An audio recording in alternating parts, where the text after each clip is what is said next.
time for Taste Appeal, and joining us now is writer and cook Nikki Gardner from artsandlemons.com, and she's going to show us how to make a vegetable polenta pizza.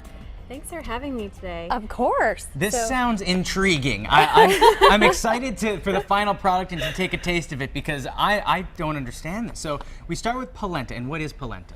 So polenta is basically a coarse cornmeal that's been cooked into a porridge-like consistency. And it looks like this. So this is going to be our crust. This is going to be our crust.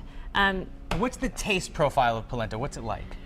Well, it's just like a corn mush, but it has some olive oil and some salt, so it's like a picked-me-up corn mush. It's very good. And for this pizza, the crusts have been baked. And it's a thin crust, so they're not thick or porridgey. They bake out nice and flat like a regular flour pizza crust. So is it going to be like a nice crispy crust? It has a little bit of crisp and then a little bit of softness. So it has a little bit of both worlds to it. And like it's a great flour. alternative to the white flour and all the butter that a lot of recipes have. Exactly.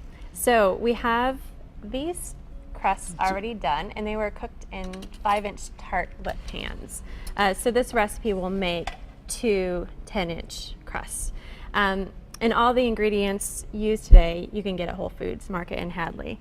And so what we'll do is we can take some of the polenta, if you want to start. Sure. Oh, and just putting it in this little dish? Yes. So what we're going to do is we're just going to film the tartlet with olive oil. A little bit of olive oil in there? Yeah. And that's so much better than, like the Crisco or some of those. So the crust just pops right on out if we Yes, use the so olive it'll oil. be like this. That's how they come out. There we go.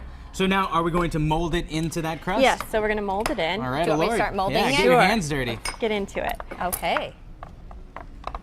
And it's basically just flattening it so that it covers the whole surface area, and then you kind of spread it so that you have like a little crust and you have a surface area for the ingredients it to smells go in. good.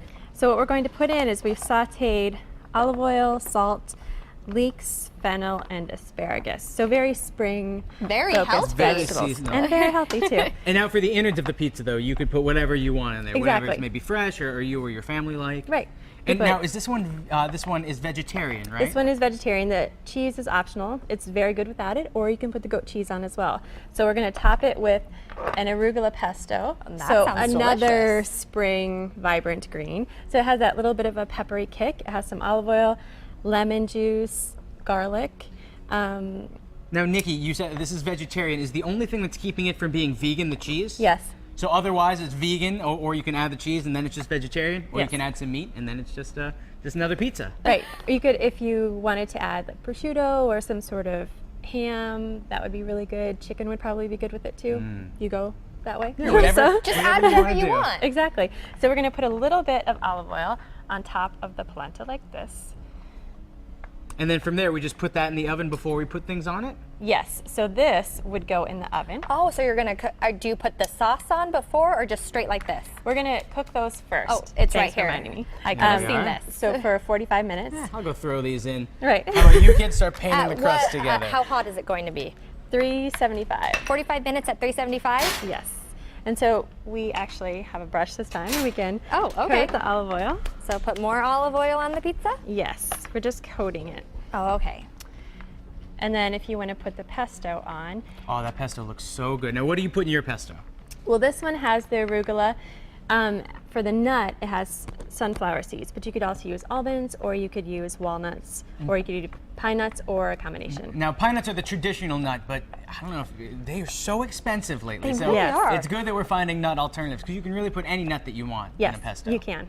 I mean, it's basically just whatever kind of herb or green you want in the nut, the olive oil.